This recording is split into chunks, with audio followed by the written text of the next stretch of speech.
Et cet ami prêtre m'a dit: «Mais attends, il y a une place qui s'est libérée sur un pèlerinage en Israël. Je t'ai inscrit». Et alors moi j'étais un peu paumé à ce moment-là, je sais pas trop.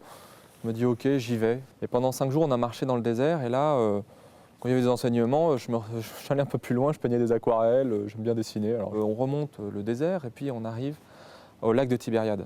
Tout le monde descend les bagages, papote, super, tiens si on allait se baigner. Et moi j'étais hyper curieux quand même, ce lac de Tibériade. Et puis j'arrive devant le lac et là il m'est arrivé un truc, c'est que je suis tombé à genoux et en larmes. Je sais pas, avant ce moment-là, pour moi, prier c'était comme on ferme les yeux, je me concentre, je descends au fond de moi-même, je prie à ce Dieu qui est au fond de l'univers, et puis voilà, puis une fois que c'est terminé, je rouvre les yeux, je reviens à la vie normale et je repars dans... Là, j'avais les yeux grands ouverts et tout autour de moi, c'était rempli de la présence de Dieu. Il y avait Dieu dans les roseaux, dans les arbres, dans l'eau, Dieu était présent, il venait me rejoindre et il me parlait comme quelqu'un qui s'adressait à moi, qui me disait: «Mais je suis là, je suis à côté de toi, je pose ma main sur toi». À ce moment-là, le groupe, il est temps de repartir en France. Et moi, j'étais trop fort. Je leur ai dit: salut, je reste là. Et je suis resté en Israël tout seul. Je suis parti au Sinaï. J'arrive au pied du monastère Sainte-Catherine. Je n'avais pas mangé depuis 2 jours. Il était 2 heures de l'après-midi. Je me dis: on est censé attendre le matin et de partir à 2 heures du matin pour marcher de nuit quand il fait frais. Et au bout d'une demi-heure, je m'aperçois que je suis sur le chemin, quoi. Je suis en train de monter. Je monte pendant près d'1 heure et demie de marche à 50 degrés à l'ombre avec juste une gourde qui était terminée. Et là, j'ai la faim de ma vie, quoi. J'ai jamais eu aussi faim que ce jour-là. Je suis con.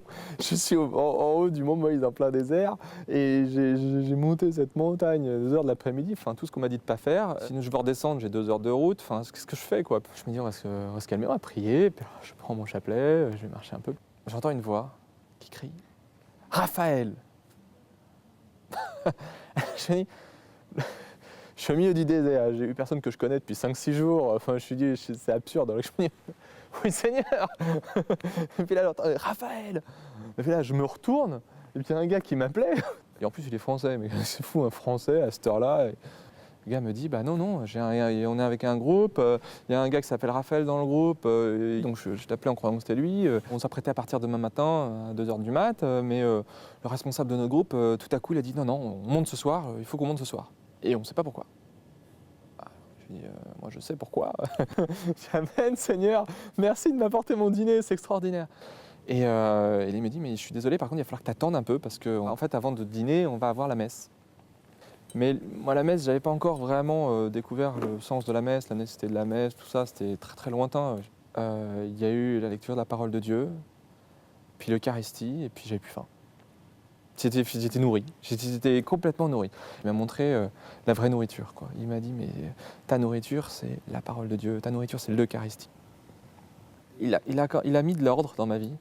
De rien, ça a pris du temps. Et Dieu, c'est la personne qui a remis une unité entre mon cœur, mon corps, mon intelligence. Tout ça s'est réunifié en Dieu et par Dieu.